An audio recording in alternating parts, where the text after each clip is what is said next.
da Torá. Você quer guardar a Torá aqui, meu irmão, por enquanto? Só colocar aqui, depois a gente retorna com ela, para que você não fique o tempo todo. Tudo bem para você? Baruch Hashem. Por isso que tem que ter homens com braços fortes, né? Eu não quero adentrar nas questões propriamente da Parashot, das Parashot, são duas, porque eu quero continuar, se assim o Eterno nos permitir, na mesma linha que nós já começamos o estudo, para que a gente não venha destonar, já que nós estamos falando de música, né? E nós precisamos andar numa harmonia com o Espírito do Eterno. As duas Parashot, elas vão se encerrar o livro de Shemot, Êxodo, aí a partir do capítulo 35, conforme Neukleb já iniciou. Um livro que tem para mim, para você, uma extrema, irmão, importância, porque nele aqui, Adonai, ele vai estabelecer a tua vontade para a nação de Israel somente? Não, para os mundos. Vocês estão me ouvindo? Parece que minha voz, porque eu acho que eu estou sem retorno. Amém. Agora ficou melhor para mim. Ele vai expor aqui em Êxodo capítulo, o livro todo, né? Mas em Êxodo aqui, na Torá toda, mas em Êxodo ele vai expor, vai estabelecer a tua vontade da melhor forma possível, e não só para a nação de Israel, mas para todo o mundo que aí está. Esse chama-se Torá revelada, segundo os estudiosos falam, além da constituição também da nação de Israel. Então esse é o compêndio simples que eu estou falando do livro de Shemot, que é o livro de Êxodo. Nessa Parashot, Moisés vai efetivar, são duas Parashot, a 22ª e a 23ª. A 22ª se chama Vaikrel, e ajuntou, e a 23ª Pekudei, emuneração, porque a gente fala assim nas duas últimas Parashot e às vezes esquece de enumerá-las. É a 22ª e a 23ª, encerrando aqui o livro de Êxodo. Então Moisés aqui vai efetivar a execução a partir do capítulo 35, chega lá aqui, da construção do tabernáculo. A obra aqui nessa paraxá ela vai ser entregue completa, finalizada e concluída. Aí você vai entender aqui o Salmo 90, quando Moisés fala assim, deixa eu ir lá no Salmo Moisés, no Salmo 90. O Salmo 90, não precisa ir lá não, eu vou ler rapidinho para você. Ele é o salmo escrito por Moisés. No verso 16 ele fala bem assim, no final do verso, do capítulo 90 do livro de Salmos: apareça a tua obra aos teus servos, e a tua glória sobre os seus filhos. Seja sobre nós a graça de Adonai, nosso Elohim. Confirma sobre nós a obra de nossas mãos. Sim, confirma a obra das nossas mãos. Esse salmo ele contempla a finalização e a conclusão do tabernáculo e também do templo de Adonai, mas aqui especificamente do Mishkan, do tabernáculo, que ele é escrito por Moisés. O historiador Flávio José, um historiador judeu, o nome hebraico dele é Yosef ben Matitirano. Ele cita que o templo, aqui ele fala do templo, mas nós vamos observar isso no Mishkan, no tabernáculo. Ele diz que é a habitação de Adonai, e essa habitação, esse Mishkan, esse templo, esse tabernáculo, ele representa o universo e a criação de Elohim. O historiador Flávio Joséfo é interessante porque ele diz que o Mishkan, o tabernáculo que está sendo concluído, ele representa o mundo. Por que ele faz essa citação? Porque o mundo deveria funcionar da mesma forma que funciona o Mishkan, o tabernáculo, com toda a movimentação nos seus átrios, com os homens, mulheres entrando para adorar a Elohim com seus sacrifícios, e no centro uma adoração única ao Elohim de Israel. Ele diz que o mundo deveria funcionar da mesma forma, com as suas instituições e os seus protocolos. Assim deveria funcionar o mundo, diz o Flávio José, com as suas instituições e os seus protocolos. Ele resume que isso é uma ordem que deveria ser cumprida pelo mundo Assim o mundo funcionaria conforme o tabernáculo e conforme o Mishkan, e Adonai no seio dele, reinando. Aí você lembra dos salmos que nós acabamos de lermos?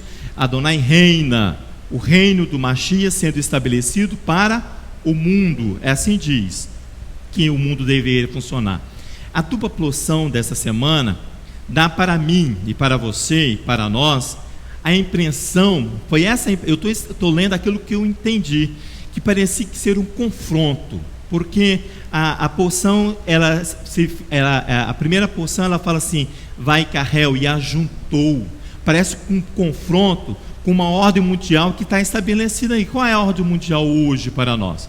O termo ordem mundial, irmãos, é um termo que é usado muito para identificar uma teoria de conspiração, mas não é isso que nós estamos falando. Quando eu estou falando aqui em ordem mundial, foi o que o mundo está proclamando. Não é vai Carrel e ajuntou, mas sim é cada um se recolhe no seu isolamento. Não é isso que nós estamos ouvindo pela mídia, não é isso que você e eu estamos ouvindo pelos órgãos públicos aí anunciando. Ele diz que parece um confronto, né? Que a porção está confrontando essa ordem aí, que é para cada um fazer a sua reclusão. Mas Adonai me ensinou que não é um confronto, não um confronto direto, ele falou para mim, porque para os servidores de Adonai permanece a ordem estabelecida ali em Êxodo capítulo 12, quando ele já inicia uma nova ordem para os Bnei Israel e também para o mundo, que é estabelecido um novo calendário bíblico judaico ali. Em Êxodo, quando ele estabelece ali em 1º de Nissan, estabelece através de quê? De Pessa, celebração de Pessa. Ali, para mim, para você, para os servidores do templo de Adonai, essa ordem, ela permanece. E ela tanto é verdade, que nessa porção ela é ratificada. Ela é ratificada por Moisés.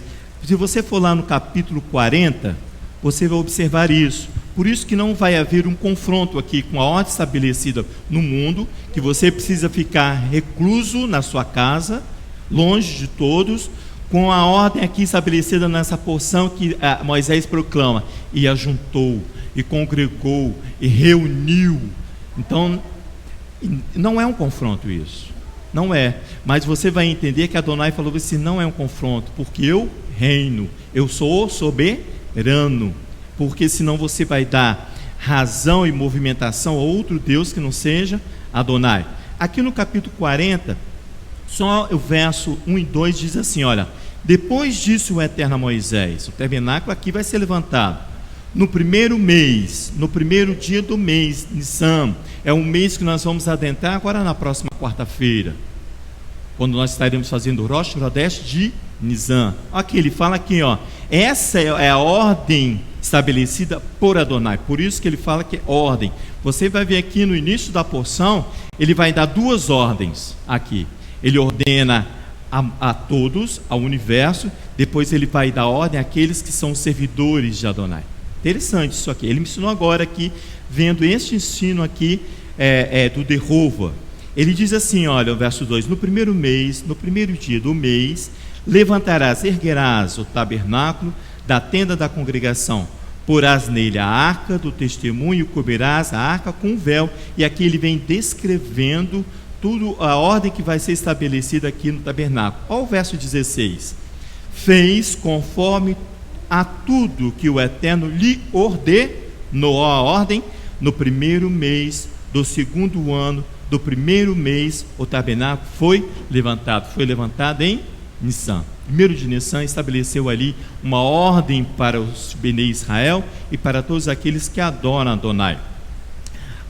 Hoje a ordenança, para mim, no dia de hoje, no tempo que nós estamos vivendo, a ordenança é manter-se o quê? Isolado, recluso. E a porção diz que não, que ajuntou, ele reúne, mas não é um confronto, diz Adonai. Adonai me ensinou, e vai ensinar para nós também, eu creio eu, que não há um confronto direto aqui, mas apresenta para a humanidade a sua soberania. Ele reina, ele é Elohim. O termo soberania no hebraico, a raiz é malkut, significa soberano. Malkut vem da mesma raiz de rei, que é Melech. isto significa que o centro do poder encontra-se em Adonai. O centro de adoração e o centro de poder encontra-se em Adonai. Por isso que o historiador diz: se o mundo funcionasse como Mishkan, como templo, como tabernáculo, o mundo teria uma ordem já estabelecida por Adonai.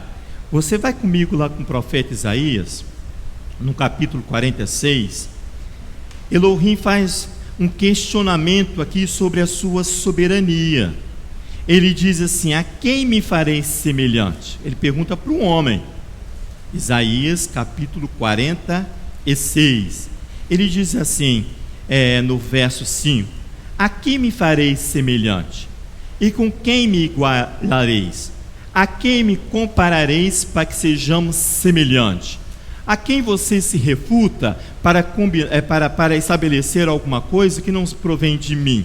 Por isso que ele fala para mim, me ensinando, que o nome da paraxá, e ajuntou, e a ordem estabelecida, que é uma ordem de reclusão, não é um confronto direto, mas é o estabelecimento da vontade de Adonai, porque ele reina. Olha o verso 8, ele diz assim, olha, do capítulo 46: lembrai-vos disso, considerai, trazei-o à memória, ó rebeldes. Traz a memória. Olha que Adonai está escrito na Torá. Jeová foi falado há 4 anos atrás. Você vê aí a tamanha misericórdia que ele tem para conosco. Mas para a porção ele diz assim, olha, considerai a memória aquele que ele trouxe lá da Torá, lá dos anos bem anteriores. Trazei a memória, ó rebeldes, ele fala. Lembrai-vos das coisas passadas da antiguidade. Eu sou Elohim e não há outro. Eu sou Elohim, não há outro semelhante a mim, diz ele. Eu anuncio o fim desde o princípio, desde a antiguidade, coisas que ainda não sucederam.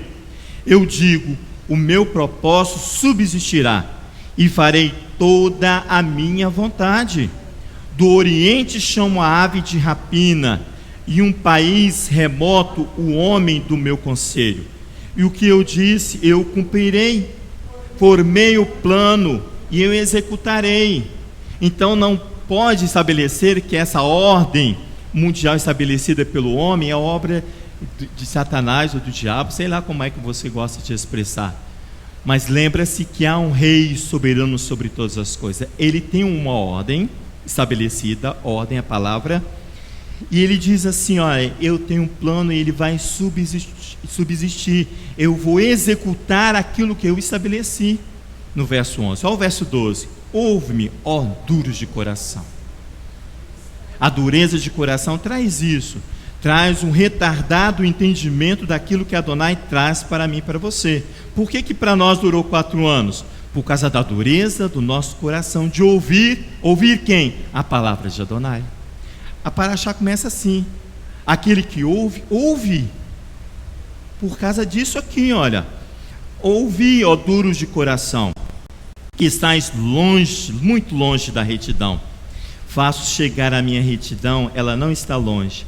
A minha salvação não tardará. Os acordes finais nós já estamos ouvindo. Chega a dar um tremor quando a gente ouve os acordes finais. Estamos ouvindo os acordes finais. É isso que diz aqui. Ele tentou esclarecer para mim, por causa da dureza do meu coração também. O mundo não compreende isso, irmãos. O mundo traz tumulto para mim e para você. O tumulto é porque o homem fica transtornado. O salmista 104 falou conosco essa semana. Foi, Luciano, capítulo 104, aqui na oração. O Eterno falou conosco que essa palavra, no capítulo 104 de Salmos, verso 29, ele falou que o homem traz esse tumulto todo, porque o homem está transtornado, onde os governos se mobilizam, as economias estão todas aí abaladas. Você vê aí que o dólar sobe, a bolsa despenca, o comércio aumenta o seu valor, e todas as movimentações dos homens, elas estão irrestritas. Para quem mora aqui no centro, é fácil de ver isso. Você anda aqui, parece que é um dia de abandono, não há ninguém na rua. por causa da movimentação restrita do homem devido à praga e à sua mortandade. Porque o homem não crê. Vai lá no Salmo, para você ver o Salmo 109 que o Eterno deu para nós. Aqui durante o serviço de quinta-feira no Arvide. No outro dia nós precisamos tocar o shofar. Todas as coisas vêm sobre nós. Diz assim o salmista no Salmo 104. 104, Vai lá para você ver se nós estamos ou não ouvindo os últimos acordes.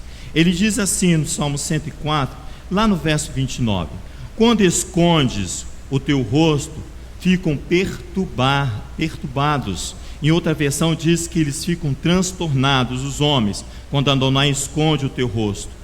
Quando lhes tira a respiração, eles morrem e voltam ao pó. Por isso que são os últimos acordes, né? O Salmo 150, que nós lemos, diz: tudo que tem fôlego, louve Adonai. Tudo que ainda há respiração, louve Adonai. Se você acompanhar aí a mídia social, aí está fervendo com essa questão do coronavírus. Está fervendo isso aí. Por quê? Porque o homem está perdendo o fôlego. A respiração vem, o médico diz assim, a respiração vem e o homem não encontra a respiração. Por isso os equipamentos são necessários. Por quê? Por causa da praga e a sua mortandade. Interessante aqui, que quando os Bnei Israel, eles atravessaram ali o Mar Vermelho, isso me veio à memória desde o princípio. Ele canta ali um sacrifício de agradecimento. Quem lembrou disso foi nós estávamos no sacrifício ali no Centro Cultural Aleph Bent, e Ritona orando sobre essa questão. O Eterno lembrou essa passagem de que quando ali os nossos pais, Bnei Israel, os filhos de Israel, são libertos do Egito, eles vão atravessar ali o Mar Vermelho. Depois da travessia do Mar Vermelho, eles cantam, eles fazem um sacrifício de agradecimento. Moisés vai entoando louvor e Miriam com as mulheres também vão entoando os seus louvores. Ali são um sacrifício de agradecimento. Ele diz ali no capítulo 15, no verso 11, ele fala assim: ó Eterno, quem é como tu entre os deuses? O sacrifício de Moisés. Mikamorra Baalim Adonai, no hebraico, né? Ó Eterno, quem és como tu entre os deuses? Adonai vai prová-los depois da adoração. Adonai vai prová-los depois desta adoração, que ele diz: quem é como tu entre os deuses? Vai lá em Êxodo capítulo 15, você vai falar bem assim de novo, Êxodo capítulo 15, só um versículo a mais. Ele diz assim no capítulo 15, está a adoração ali, o sacrifício de adoração, porque Adonai nos livrou da morte do tirano que era o rei Faraó. Aí no capítulo 15 eles cantam louvores ao Eterno, eles exaltam Adonai, mas Adonai vai prová-los. Olha o verso 25 do capítulo 15. E o povo vai cantar, e logo depois ele vai ser provado. Capítulo 15, verso 25. Então Moisés clamou ao Eterno e lhe mostrou uma árvore. Lançou Moisés nas águas, e as águas se tornaram doces. E ali Adonai deu estatuto e uma ordenança. Ele estabeleceu para os Bnei Israel uma ordem. Ordem. Diz aqui o texto, eles deu uma ordem. E ali os provou. Ó o verso 26.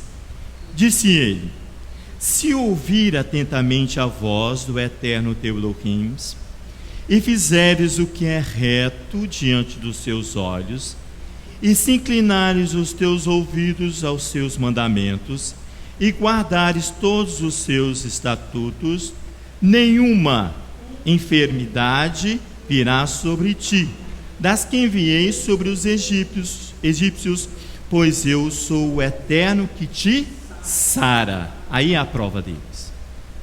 A prova é na Torá. Isso aqui é ou não é o protocolo de adoração, de sacrifício de adoração, que é oração, meditação na palavra e canto a Adonai. A sese, né? Vários exercícios, exatamente. Baruch Hashem. Essa aqui está no verso 26, vai fazer uma adesão a um antídoto de Jeová, para que você continue esse exercício de adoração e sacrifício de adoração a Adonai, porque ele diz é ele que te sara, mas ele prova também em Yeshua. Olha o verso 4 do capítulo 16, logo aí depois. Ele diz assim: então disse o Eterno a Moisés: eu vos farei chover pão dos céus, o povo sairá e colherá diariamente a porção de cada dia, para que eu prove se anda na minha Torá ou não. Então não adianta você pensar que esses estatutos aqui são passados porque estão estabelecidos lá nos tempos antigos, como diz o profeta Isaías. Não, mas Yeshua vai provar a mim e a você se eu e você andamos ou não na Torá de Moisés. Eu separei aqui o verso 26 do capítulo 15, que diz assim, vou ler aqui na minha versão. Ele diz: se ouves a voz de Adonai, diz o texto, teu Elohim, e faz o que é direito aos seus olhos, e se escutas as tuas ordens e guardas todas as suas leis, toda a doença que coloquei no mundo, em Mitzraim, não a colocarei em ti, sim, eu, Adonai, aquele que te cura, para que você não venha perder a esperança por causa da mortandade da praga. Praga aqui no hebraico é naga, raiz em hebraico. Tem um sentido básico de tocar. Elohim tocou no homem. Você lembra de Jó? Que Adonai fala assim: você só não tira a vida, toca nele, falou com Satanás, mas não tira a vida dele. Adonai faz a mesma coisa com a praga. Elohim toca o homem. Em sua variação, o termo naga, praga, nega e negep, refere-se a um golpe físico ou uma punição através de uma doença contagiosa. Aí você vê assim, ali o salmista, ele canta nessa questão do quando Adonai toca no homem, fere o homem. Ele diz que quando o Eterno tira a respiração do homem, ele morre. Ele diz que Adonai tocou no homem, do Salmo 104. Quando ele tira a face do homem, o homem fica louco, o homem fica transtornado. Mas quando Adonai toca no homem, ele perde a respiração, ele morre. O transtorno do homem, meu e seu, é porque não crê em Adonai, que ele é soberano, como diz o Isaías capítulo 46. Vai lá em Jó para você ver uma coisa. Jó capítulo 5. Ali você vai ver que ele toca no homem. E olha aqui que o homem escreve aqui, quando vê Adonai tocando nele. Jó capítulo 5, logo no início da aprovação aqui de Jó. Peraí, Jó 6:5. Ao verso 17, ele diz assim: em marcha, o homem a quem Adonai corrige. Portanto, não desprezes a disciplina do Todo-Poderoso, pois ele faz a chaga e ele mesmo a liga. Ele fere, mas as suas mãos também curam. De 6 calamidades te livrará, na 7ª o mal não te tocará. Então você vê que quando a pastora vem falando do projeto de Rova, o antídoto foi estabelecido por quem? Por Adonai. Por Adonai, porque ele diz assim: ele faz a chaga e ele mesmo a cura. Ele traz a morte, mas ele traz vida. Mas por que não enfrentar a morte? De acordo com o Adonai estabeleceu para o homem. Por que o medo da morte? Porque não reconhece que Adonai é soberano sobre todas as coisas. Não reconhece que há uma soberania de Adonai sobre as nossas vidas. Aí eu convido a você para voltar lá no profeta Oséias. Eu entendi aqui quando o profeta Oséias começa a cantar no capítulo 6, que ele está poetizando a morte. Poetizando a morte, olha só.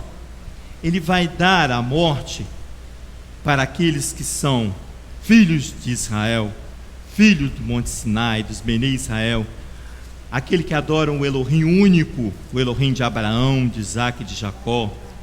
Ele vai poetizar a morte É Daniel, Oséias, capítulo 6. Isso. Olha o verso 1. Olha como ele vai tratar a morte. Ele diz assim: vinde, tornemos para o eterno. Eu sempre olhei isso achando que eu precisava retornar para o eterno, fisicamente ou espiritualmente, mas ele está clamando que você venha morrer em Adonai. É a morte da natureza carnal, olha só. Vinde, tornemos para o eterno. Hã? Essa aqui pode ser poetizada, por isso que eu falei, é poetizada sobre os servidores de Adonai. Porque teme Adonai. Ele diz assim, olha, vinde e tornemos para o eterno. Ele nos despedaçou, mas nos sarará. Fez a ferida, mas a ligará. Está vendo? Depois de 2 dias nos dará a vida. No 3º dia nos ressuscitará e viveremos diante dele. Olha só que coisa linda é morrer aqui para Adonai. Em Adonai, por Adonai. Não é essa morte aí não, que está aterrorizando as nações. Não é. Aterrorizando a mim e a você. Mas eu preciso ter a segurança que no domínio de toda essa movimentação que está, não provém do homem. Por isso que não é um confronto com a Paraxá e ele ajuntou, e ele vai congregar. Não. A congregar aqui na porção eu entendi aqui, que é a convocação de uma adoração a um Deus único, a um Elohim único. Essa é a convocação. A morte prescrita ali, entoada por Oséias no capítulo 6, aí no princípio ele diz: conheçamos e prosseguimos a conhecer o Eterno, como a alva será a sua saída. Ele nos virá como a chuva seródia que rega a terra. Que te farei, ó Efraim? Se você vê aqui, ele vai aqui estabelecer um juízo ali para Israel. Mas aqui ele inicia com poetizando a morte para os Bnei Israel, para aqueles que são servidores de Adonai. Por que ele vai poetizar? Porque homem nenhum pode ver a face de Elohim e viver, diz Moisés. Homem nenhum, diz Adonai a Moisés, em Êxodo capítulo 33. Homem nenhum pode ver a face de Elohim e viver. Então quando ele diz assim: venhamos, ficamos diante dele, você ali já morreu, a sua natureza carnal já está debaixo da sola dos seus pés, para os servidores de Adonai. Fala. O ébrio está subjugado. Adonai coloca diante de nós, nessa semana, que finaliza o capítulo do livro de Êxodo, e também estabelece uma ordem para nós, que é a Pissa, um ciclo novo que se inicia. Adonai coloca diante de nós, e ele vai lá no capítulo 35 para você ver a porção. E ajuntou Moisés aqui, vai reunir toda a comunidade dos Bnei Israel. Êxodo capítulo 35. Aqui são 2 convocações. Adonai faz uma para o mundo e outra para os servidores de Adonai. Uma para o mundo e outros para os servidores de Adonai. Êxodo capítulo 35. Para o mundo é mandamento. Por isso que é para o mundo. Ele diz assim, olha, 35 verso 1 e 2. Moisés convocou toda a congregação dos filhos de Israel e lhes disse: são essas as palavras que o Eterno ordenou que se cumprisse. Ele dá uma ordem aqui, a ordem é sobre o Shabat. Ele diz assim, olha, 6 dias trabalharás, mas ao 7º dia você será santo, Shabat de repouso, solene ao Eterno. Todo aquele que fizer qualquer trabalho será morto. Não acendereis fogo em nenhum das vossas moradias no dia de Shabat. O Shabat aqui é estabelecido com todo o rigor de Adonai, para que o homem venha cumprir, para que o mundo venha cumprir, porque ele diz assim: o Eterno ordenou que se cumprissem. É a ordem estabelecida para Adonai. Mas se você for no verso 4, quando ali vai fazer ali o reconhecimento, o recolhimento e a montagem do mexicã com seus materiais, ele diz assim, olha no verso 4: disse mais a Moisés a toda a congregação dos filhos de Israel: esta é a palavra que o Eterno ordenou. Ele vai dar ordem agora para aqueles que vão trabalhar a favor de Adonai, para aqueles que são chamados, aqueles que têm um coração livres, aqueles que têm um pulmão cheio de ar, para uma adoração a Adonai na construção do Mishkan, do tabernáculo, a casa de habitação de Adonai. A ordem aqui é estabelecida no Shabat como mandamento, então é para todos, é para o universo, e aqui para a construção do Mishkan, para aqueles que tenham aptos para o serviço. Então ele fala assim, isso foi o que o Eterno diz a Moisés, que ordena a Moisés. A palavra ordem, ordenou, tsavá, é a mesma coisa, é a raiz da palavra tsav, ordem. Nós temos uma porção, duas porções, né, que fala isso, que fala sobre ordenança, sobre ordem. A raiz desse termo aqui usado por Moisés para erguer o Mishkan, para a convocação, ela designa-se uma instrução, como de um pai para um filho, ou como de um rei para os seus servos. Por isso que você precisa reconhecer a autoridade de Adonai, a soberania de Adonai. Por isso que Flávio Josefo deixa lá escrito que se o mundo funcionasse como Mishkan, não estariam passando por que se passa o dia de hoje, né? Essa é a minha fala. Aqui é a aplicação de uma vontade, aqui a ordem, que provém de uma autoridade plena. Ele aqui vai pôr em ordem Adonai. Adonai ordena e ele decreta os acontecimentos e os eventos decisivos para a humanidade, irmãos. Isso que diz a palavra ordena, ordenança. Ele decreta os acontecimentos e os eventos decisivos para a humanidade. Se é uma nova ordem mundial estabelecida aí, foi estabelecida por Adonai. Por Adonai, porque os eventos decisivos vêm dele. O evento decisivo para Adonai não é somente para os seus filhos, mas para toda a humanidade. Ele governa. O profeta Jeremias canta isso. Vai lá para você ver, em Lamentações. É Lamentações de Jeremias, no capítulo 3, você conhece essa palavra, e eu também conheço. Nós cantamos essa palavra, Lamentações, capítulo 3. Nós vamos encerrar daqui a pouquinho, e à tarde a gente vai retornar aqui novamente, dando continuidade a todo o serviço da casa. Então você que está aí nos acompanhando, que está em casa, está recluso, você mantém-se em adoração e em sacrifício de adoração neste Shabat. Capítulo 3 de Lamentações, olha o verso 37, por favor. Ele diz assim: quem é aquele que diz e assim acontece, quando o Eterno não o mande, quando o Eterno não ordena? Não é da boca do Altíssimo que sai o mal e o bem? De que se queixa o homem vivente? Queixa-se cada um dos seus pecados. Olha o verso 40. Esquadrinhemos os nossos caminhos, experimentemo-los e voltemos para o Eterno. Levantemos o nosso coração e as nossas mãos para Elohim. É um movimento de adoração ao Elohim de Abraão. É um movimento que você abaixa e você levanta as suas mãos em adoração com a sua respiração em dia para Adonai. Ele diz assim: levantemos o nosso coração e as nossas mãos para Elohim dos céus. O que é que você vai dizer? Nós pecamos e fomos rebeldes, e tu não perdoastes. Cobriste-nos de ira e nos perseguiste, mataste-nos e não perdoastes. Adonai estabelece os teus julgamentos e acontecimentos decisivos na vida de toda a humanidade. Então, você vai ver que esse verbo ordena vai dar a ação de levantar o Mishkan, o tabernáculo. É esse verso aqui, levantar a adoração. Aí tem aqui o tabernáculo caído de Davi, que você e eu estamos inseridos nisso aí.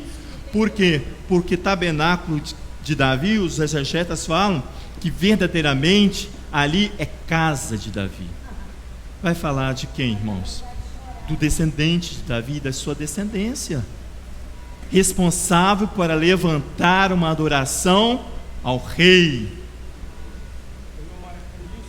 Fala no microfone, Léo, por favor.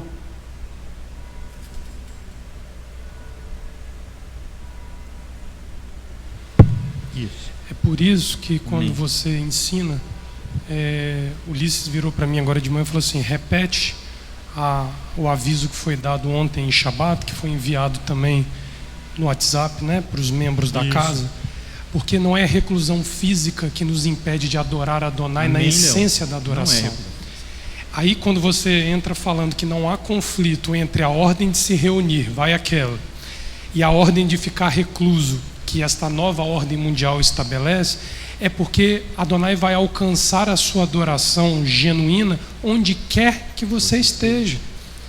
O indivíduo não tem garantias de que a sua adoração será plena por estar fisicamente aqui dentro. Ele não tem esta garantia. O maior ensino que nós podemos tomar desta questão é quando o templo é tirado de Israel por 2 vezes. A adoração permanece, porque como o Léo nos ensinou há 2 semanas atrás, o tabernáculo físico, ele é sombra daquele tabernáculo interior que Adonai aguarda que cada homem, cada mulher construa para que ele habite no seio. Amém. Lembrem-se que desde o início a palavra de Adonai, quando mandou levantar o Mishkan, foi que eu habitaria no seio dos filhos de Israel, e não na habitação física necessariamente. Amém. Que estaria construída. Isso. Sim. Amém. Não, pastora, eu estou dizendo isso por quê? Porque para não parecer que existe um discurso na Bimá contrariando um aviso público dado pela casa. É isso que eu estou querendo dizer. Eu não estou falando nesse ponto, pastora, do medo.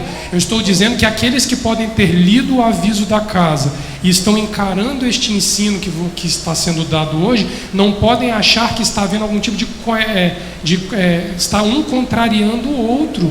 Isso. Porque como você mesmo disse, é uma ordem única vindo de Adonai. Ele está permitindo a reclusão.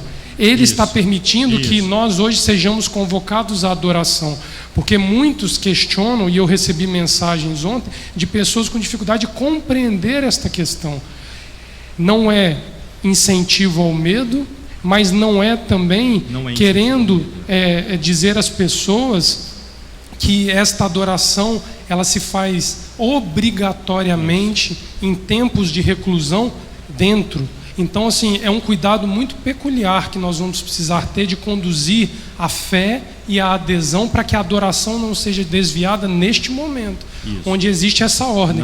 É por causa da nota que a casa soltou ontem que eu estou fazendo questão de dizer que você não está contrariando o que foi dito ontem, porque algumas pessoas tiveram dificuldade de compreender aquilo. Eu mesmo divulguei a nota. Então, o cuidado é aquela questão excessiva de que você toma por base em ficar em casa e despojar da tua casa como se você não tivesse uma obrigação de cumprir aquilo que Moisés estabeleceu, ordenou, Shabat. A ordem é universal, não é para somente os trabalhadores, aqueles que são aqui, mas é universal, é para todos. Então, mesmo recluso, devido a uma situação de emergência, ela não é permanente. Ela não é permanente, ela é temporária. É a mesma coisa, se você for lá em Levítico capítulo 13, você vai ver ali a reclusão da lepra ali, que é uma praga estabelecida ali no homem. O que ali a Torá ensina? Você fica recluso 7 dias, depois o sacerdote vem, te examina, e você fica mais 14 dias de reclusão. É o que está se falando por aí, 14 dias. Você está cumprindo ali parte da Torá, mas é um tempo provisório, até que você fique livre, e eu fique livre, o universo, como diz a pastora, todo o universo, fique livre de o que foi estabelecido por Adonai. Isso. Dentro desse período tem ordens. Isso. Ontem mesmo eu fui questionado pelo Senhor que vai nos alugar ali o salão para nós realizarmos peça. Ele ligou, mas numa ligação ele foi muito generoso conosco. Ele ligou preocupado, porque ele falou assim: será que quando vocês estiverem realizando a festa, a prefeitura, alguém venha barrar a festa por causa dessa situação? Eu falei assim: eu creio que não, mas nós estamos em oração e qualquer modificação eu aviso o Senhor. Então, a preocupação dele, sei que é uma preocupação para que ele não seja autuado ali no seu comércio, mas enfim, Essa é a preocupação que o mundo tem, que nós devemos nos resguardar dessas questões, porque tem ordenanças dentro desse período para nós. Desse período, depois o Halel, ele precisa ir para a rua para beneficiar o povo. Sim. É uma ordenança para os servidores, para beneficiar a cidade. Mesmo que você não chegue até lá, se não chegar, vamos supor, até lá, para celebrar Pêssah, se não chegar, eu espero que você celebre na sua casa. Eu não estou convidando ninguém para ficar em casa. Eu estou falando que se você não chegar lá para celebrar, eu espero que você celebre dentro da sua casa um Pêssah segundo a Torá. Amém. E aqueles que têm que sair para fazer a ordenança que o Eterno mandou, ela se cumpra. Se cumpra, é isso que eu estou falando. Porque a ordenança, ela está dentro a ordenança, ela não envolve todo o povo. De Adonai. Ela envolve um pelotão de Isso. guerra apenas, na rua, aberto. Esse é mandamento. É mandamento. A outra ordenança é para os servidores de Adonai. Estou falando do Halel de Pêssah. Depois do Halel... São duas ordenanças. Duas ordenanças. A Pêssah então, é mandamento, é mundial. E tem a questão de a uma ordem ordenança estabelecida específica para você não esquecer disso. Eu esqueci de falar uma coisa importante nessa questão, pastor. Que eu falei que Shabat ali é mandamento, é universal, mandamento para todos. Como Pêssah também é. Mas quando o Eterno dá uma ordem específica para mim e para você, essa ordem torna-se mandamento. Ela torna-se mandamento. Então, cuidado, porque, não é mandamento, não faço. Mas há uma ordem para você, para que você cumpra. Essa ordem torna-se mandamento para que você cumpra. Por isso que é essa separação ali, Moisés. Quando nós encerramos ali, eu me esqueci de ir lá no finalzinho. Vamos, em então. 2 Crônicas, capítulo 20, quando Josafá ali... 2 Crônicas, capítulo 20. Olha o que faz Josafá ali. Ele estava num aperto doido. Olha o versículo 17. Nesta batalha não tereis de pelejar. Nós não estamos em guerra? Estamos. Não estamos? Sim. Em guerra contra a morte. Parai, está em pé e vede a salvação do Eterno para convosco. Ó Judá e Jerusalém, não temais, nem vos assusteis. Amanhã saí-lhes ao encontro e o Eterno será convosco. Josafá prostrou-se com o rosto em terra, e todo Judá e os moradores de Jerusalém lançaram-se perante o Eterno e o adoraram.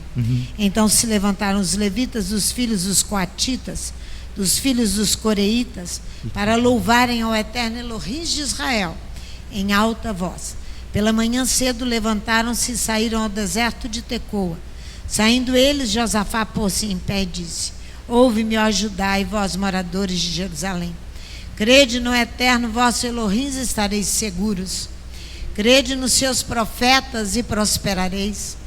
Tendo ele tomado conselho com o povo, ordenou cantores para cantarem ao Eterno e o louvarem por causa do esplendor da sua santidade, enquanto saíam na frente do exército, dizendo: rendei graças ao Eterno, pois o seu amor dura para sempre.